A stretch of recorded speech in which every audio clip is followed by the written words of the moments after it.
Baiklah, Assalamualaikum warahmatullahi wabarakatuh. Perkenalkan kami dari kelompok 38 akan membahas topik terkait skip hoist, air elevator, dan silo. Boleh next. Baiklah, untuk penjelasan pertama terkait skip hoist, air elevator ini akan dijelaskan oleh saya sendiri, Putra Rajasa. Boleh next. Jadi di sini ada definisi dari skip hoist air elevator, di mana definisinya itu adalah salah satu jenis transportation through a vertical way yang digunakan untuk mengangkut barang atau bahan dari satu tingkat ke tingkat lainnya dengan menggunakan high pressure air sebagai tenaga penggeraknya. Nah, itu ada beberapa gambar dari alat tersebut.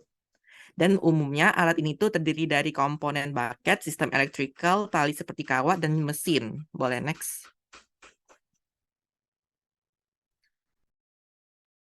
Baiklah, yang kedua adalah function dari alat ini. Nah, secara umum alat ini tuh memiliki tiga fungsi utama. The first one itu adalah untuk mentransfer solid dari satu tempat ke tempat lain secara vertikal. The second one itu adalah sebagai bagian untuk mengotomatisasi sistem. Nah, which is ini tuh artinya adalah alat ini tuh bekerja secara otomatis all the time jika dihubungkan dengan aliran listrik sehingga dapat membantu dalam melakukan pekerjaan. Dan the last one adalah untuk memindahkan solid dengan waktu yang cepat tanpa mengeluarkan banyak tenaga. Boleh next. Nah, lanjut ke material yang dapat ditangani dan material yang tidak dapat ditangani. Nah, contoh material yang dapat ditangani dari alat ini tuh ialah seperti bahan berukuran besar, lalu ada bahan abrasif, bahannya umumnya tergantung komponen mineral, lalu juga ada bahan korosif, dan juga ada gumpalan bahan halus. Contohnya itu adalah seperti batu bata di sini. Nah, untuk material yang tidak dapat ditangani itu contohnya adalah bahan halus, lalu juga ada bahan ringan, dan juga ada bahan yang mudah terkontaminasi. Nah, mengingat bahan halus dan bahan ringan ini sangat mudah sekali bergesekan dengan udara dari luar, sehingga takutnya akan berpindah juga solid yang ada. Boleh next. Nah, lanjut akan membahas terkait tipe dari skip hoist air elevator. Nah, jadi itu ditinjau dari beberapa faktor. Ada tiga faktor. Faktor pertama itu adalah pengaruh dari velocity. Nah, jika velocity-nya itu berkisar 40 sampai 100 feet per minute, maka itu termasuk velocity lambat. Yang kedua itu adalah jika berkisar 100 sampai 150 fpm, maka itu adalah velocity sedang, dan tipe terakhir adalah tipe velocity tinggi di mana velocity-nya itu berkisar 150 sampai 450 fpm. Nah, jika ditinjau dari yang kedua ini, yaitu dari banyaknya bucket. Yang pertama itu adalah single bucket. Nah, single bucket ini tuh contohnya bisa dilihat dari yang saya anotate ini. Nah, di mana ini tuh umumnya digunakan untuk kapasitas kecil karena terdiri dari satu bucket dan juga batas ketinggian single bucket ini hanya mencapai 75 feet saja. Dan juga umumnya kecepatannya itu tuh sekitar 100 fpm. Nah, lanjut yang kedua ini adalah two buckets. Nah, di mana two buckets itu ada kapasitasnya besar karena terdiri dari dua bucket. Dan umumnya itu mencapai ketinggian lebih dari 75 feet. Dan juga kecepatannya itu sangat tinggi, yakni 150 feet per menit yang dapat dilihat dari gambar di sampingnya. Boleh next. Nah, yang ketiga itu jika ditinjau dari cara pengangkutannya. Dibedakan menjadi dua. Yang pertama itu secara langsung. Nah, maksudnya secara langsung ini adalah skip hoist air elevator pertama ini saat dia turun, maka akan mentransfer solidnya ini ke skip hoist air elevator yang kedua yang bergerak menuju naik, sehingga ini tuh akan berlanjut secara kontinuitas. Nah, yang kedua itu adalah pengangkutan manual secara tidak langsung atau indirect. Nah, di mana ini tuh saat skip hoist air elevator ini turun ke bawah, maka dia ini akan ditampung sementara dulu oleh hopper, di mana hopper ini dapat mengalirkan ke skip hoist air elevator kedua jika dia ini bergerak ke atas dan bersentuhan dengan hopper ini, sehingga solid dari hopper akan transfer ke skip hoist air elevator yang selanjutnya. Boleh next. Baiklah, untuk the last material that I have adalah prinsip skip hoist air elevator. Nah, di sini itu ada videonya, mungkin bisa teman-teman lihat nanti ya. Nah, untuk penjelasan secara jelasnya itu adalah dia ini mengandalkan high pressure air sebagai source utamanya, di mana udara yang bertekanan tinggi ini akan dihasilkan oleh kompresi udara dan dikip di dalam tangki tekanan yang dapat mengatur tekanan udara sesuai dengan kebutuhan. Which is saat posisi di bagian bawah, udara tersebut akan bergerak melalui pumping yang terhubung dengan lift. Sedangkan tekanan udara ini akan menciptakan gaya angkat yang menggerakkan lift ke atas. Begitupun sebaliknya, ketika bucket mencapai posisi di bawah, akan turun, di mana pasti tekanannya ini akan dikucilkan. Sekian dari saya. Kemudian dilanjutkan oleh Hoirunisa.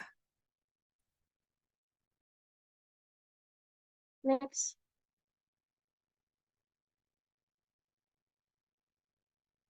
Oke, di sini ada dasar pertimbangan dalam pemilihan alat dan formulasi. Yang pertama itu ada segi arsitektural. Pertama, memilih sistem pada bangunan yang direncanakan berdasarkan jumlah lantai untuk menentukan sistem single bucket atau two bucket. Yang kedua, ada jumlah lift dihitung berdasarkan tinggi lantai ke lantai bangunan. Yang ketiga itu ada waktu tempuh dan kapasitas kabin lift.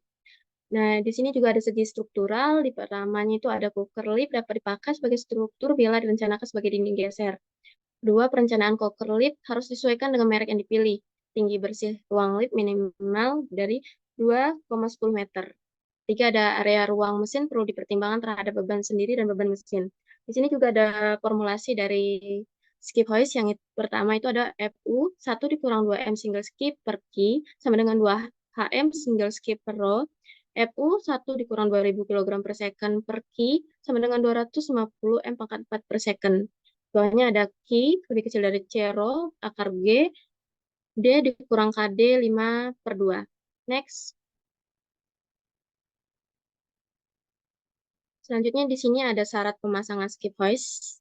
Ada beberapa syarat, yaitu yang pertama, permukaan penyangga bagian bawah skip hoist harus ditempatkan pada permukaan horizontal fondasi. Yang kedua, poros penggerak atas dan poros penegang bawah dari skip hoist harus berada pada bidang vertikal yang sama, dan garis tengah kedua poros harus sejajar dengan bidang horizontal. Yang ketiga, sambungan plensa pada selubung tengah tidak boleh mengalami ketidaksejajaran yang berarti. Yang keempat, garis tengah skip hoist bagian bawah, tengah, dan atas harus berada pada garis vertikal yang sama. Yang kelima yaitu ada posisi pada bagian traksi hover harus benar dan diikat dengan aman. Yang keenam ada setelah menyetel perangkat pengencang skrup, bagian traksi harus memiliki gaya pengencangan yang seragam dan diperlukan untuk pengoperasian normal. Yang ketujuh ada sumbu poros peredam kecepatan tinggi dan sumbu motor harus sejajar satu sama lain dan pada bidang horizontal yang sama. Yang kedelapan ada skip hoist harus pasang dengan alat pengangkat kapasitas angkat tidak kurang dari 2 ton. Yang ke-9 ada bagian tengah skip hoist harus memiliki perangkat pendukung tengah untuk mencegah defleksi. Next. Nah, yang terakhir ada prinsip rancangan alat. Tahapan perancangan yang dilakukan merupakan langkah dalam perancangan skip hoist elevator. Adapun tahapan perancangan dijadikan melalui flowchart sebagai berikut. Yang pertama itu dimulai dari yaitu ada kebutuhan alat. Yang ketiga ada analisis masalah, rancangan. Setelah itu ada rancangan, analisis perhitungan. Setelahnya ada hasil rancangan, perhitungan dan gambar, kesimpulan, dan selesai. Misalnya ketika kita sudah menghasilkan hasil rancangan atau perhitungan dan gambar, tetapi rupanya tidak sesuai, maka kita akan kembali kepada perancangan. Tetapi kalau misalnya yang kita hasilkan, baik itu perhitungan dan gambar telah sesuai, maka kita akan melanjutkan kepada kesimpulan dan selesai. Di sini ada desain perancangan yang bisa kita lihat di slide. Dan ini adalah materi terakhir saya. Sekian dari saya beri kesempatan kepada Sabila. Baiklah, di sini saya akan melanjutkan mengenai silo. Jadi definisi silo itu adalah struktur yang digunakan untuk menyimpan bahan curah, bulk materials. Silo umumnya digunakan di bidang pertanian sebagai penyimpan biji-bijian, hasil pertanian, dan pakan ternak. Di luar bidang pertanian, silo ini digunakan untuk menyimpan batu bara, semen, potongan kayu, dan juga sebu gergaji. Nah, silo merupakan bejana tegak lurus yang umumnya digunakan untuk menyimpan bahan padat mengalir dalam wujud cair, namun bisa pula dalam bentuk serbuk atau butir. Bentuk dari silo tank ini berupa gabungan antara tabung besar dan kerucut pada bagian bawahnya. Pengisian bahan-bahan yang akan disimpan dilakukan dari atas tangki dan pengeluarannya melalui saluran yang terletak di bagian bawah tangki. Tangki jenis ini biasanya digunakan pada bidang industri, misalnya untuk penyimpanan pupuk dan bahan sintetik lainnya. Dalam memuat bahan curah ke dalam silo, diperlukan mekanisme elevator biji-bijian seperti konveyor atau konveyor sebuk, konveyor udara, konveyor ember, auger, dan hopper tergantung pada jenis bahan curah yang dimuat. Baiklah, ini keterangan dari gambar bisa kita lihat ada silo utama, ada slide gate, ada jalur pengalih, silo 2, dan silo 1. Nah, selain itu juga silo ini memiliki berbagai jenis struktur, diantaranya ada silo menara, ada silo bunker, ada silo karung, dan juga silo kotak. Dan juga ia bisa digunakan berbagai, bisa silo biji-bijian, bisa silo semen, dan juga penyimpanan barang garam dan juga pasir. Nah, ini gambar dari jenis-jenis silo tadi. Untuk gambar yang pertama ini itu silo biji-bijian, yang ini untuk silo bunker, dan selanjutnya juga ada silo karung, ada silo kotak, dan masih banyak lagi jenis silo. Nah, selanjutnya itu untuk silo yang digunakan dalam keperluan fermentasi diperlukan perhatian dalam menangani kadar gas di dalam silo. Fermentasi menghasilkan gas yang mampu menggantikan posisi oksigen di dalam silo. Kasus sesak napas hingga asfiksia dapat terjadi ketika petugas membuka tutup atas silo, diperlukan blower atau kipas untuk mencegah hal tersebut terjadi. Jadi dalam penanganannya, silo juga perlu beberapa hal yang harus dipersiapkan ketika kita hendak membuka silo tersebut. Nah, selanjutnya proses kerja silo. Jadi produk grain dipanen dari ladang oleh kendaraan semacam traktor yang memangkas produk grain di ladang dan kemudian diantar ke silo. Produk grain kemudian dimasukkan ke dalam corong yang akan membawa produk grain tersebut ke tower silo. Pada tower silo, sistem yang juga bisa digunakan adalah memakai lift vertikal untuk membuat produk grain ke dalam silo. Sistem lift vertikal ini digunakan pada jenis silo yang memiliki struktur tinggi sehingga tidak praktis jika menggunakan sistem conveyor miring. Nah, sistem lift ini memerlukan investasi awal yang tinggi, tetapi menyediakan cara efisiensi untuk membuat produk grain ke dalam silo. Saat mengisi silo, pastikan barang produk yang dimasukkan terdistribusi merata ke dalam struktur silo. Hal ini akan menghasilkan produk grain dengan kepadatan lebih tinggi dan mengurangi jebakan dan infiltrasi udara. Kepadatan silase yang lebih tinggi juga meningkatkan kapasitas silo dan meningkatkan operasi pembongkaran silo. Sistem penutup tower silo. Jadi udara masih dapat menembus produk grain dengan kepadatan yang rendah 15-13 meter untuk mengurangi pembusukan di lapisan atas ini. Penutupan bagian atas tower silo harus segera dilakukan. Nah, dengan penutupan silo dengan benar, maka produk grain harus didistribusikan secara manual, membentuk lapisan atas dan kemudian ditimbun tersebut diinjak sehingga timbunan tersebut menjadi padat ruang. Nah, selanjutnya itu ada beberapa hal yang harus kita perhatikan untuk bisa melakukan produk grain terhadap silo ini, yaitu sebagai berikut. Nah, produk grain apapun itu yang akan disimpan harus memiliki kadar air yang cukup dan untuk fermentasi yang baik, tetapi juga harus cukup kering. Di bawah ini adalah tabel informasi kadar air. Jadi ada informasi tabel kadar air yang harus kita pertimbangkan apabila ingin memasukkan bahan tersebut ke dalam silo. Nah, selanjutnya produk yang disimpan harus dikeluarkan dari silo setiap tahun agar permukaan dinding silo pada bagian dalam bisa mengering dan tidak lembab. Pertimbangan lainnya yaitu ada keuntungan dari tower silo. Jadi tower silo ini memiliki keuntungan, diantaranya produk grain cenderung tersimpan dengan baik kecuali di beberapa kaki bagian atas. Lain itu tower silo ini dibangun untuk menyimpan skala besar. Selain itu, yang kedua, ada beberapa tower silo bersifat kedap udara, sehingga isi tower silo tidak bersentuhan langsung dengan udara luar, sehingga kehilangan nutrisi atau direct material loss selama menyimpan sangat kecil. Dan yang ketiga itu, tower silo juga lebih aman dari kehadiran hama dan juga serangga.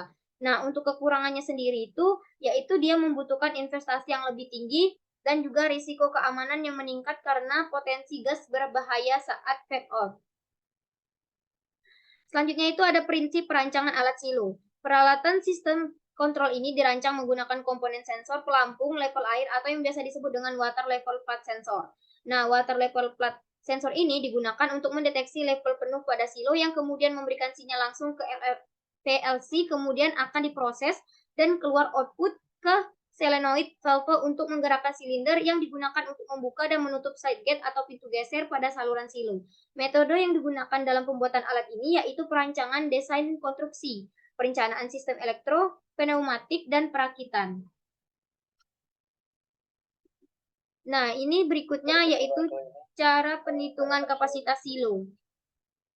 Nah, selain yang di video tadi, ada juga perhitungan kapasitas silo itu dengan pertama perhitungan volume bawah berbentuk kerucut. Jadi kan silo tadi bentuknya tuh ada yang kerucut. Jadi kalau misalkan bentuknya kerucut bisa menggunakan rumus ini, Pikon V dikali H, D pangkat 2 per 4, ditambah D kecil pangkat 2 per 4, dxd per 4 atau 1/3 sama dengan V dikali H dikali D pangkat 2 plus D pangkat 2 dikali dxd plus 2. Nah, di sini ada keterangannya masing-masing, bisa dibaca sendiri. Selanjutnya, ini perhitungan untuk cangkang silinder. Jadi, V cell sama dengan V per D pangkat 2 per 4 dikali H cell. Nah, kemudian ini ada perhitungan volume penutup atas mengingat bentuknya berbentuk elips. Jadi ada juga penutupnya yang berbentuk elips dengan rumus P eliptikal sama dengan 2/3 V per H elip dikali D pangkat 2/4. Jadi bisa kita lihat juga bentuk silonya dan bisa kita sesuaikan rumus yang kita gunakan. Oke, mungkin sekian pemaparan dari saya kembalikan ke moderator. Baiklah, mungkin itu pemaparan materi dari kami bertiga. Di sini kami mencantumkan daftar pustaka, di mana bisa teman-teman lihat. Di sini ada 1, 2, 3, 4, 5, 6, 7. Ada 7 daftar pustaka. Nah, dengan berakhirnya sesi kali ini, maka berakhirlah juga penjelasan kami pada siang hari ini. Kami akhiri dan mengucapkan wassalamualaikum warahmatullahi wabarakatuh.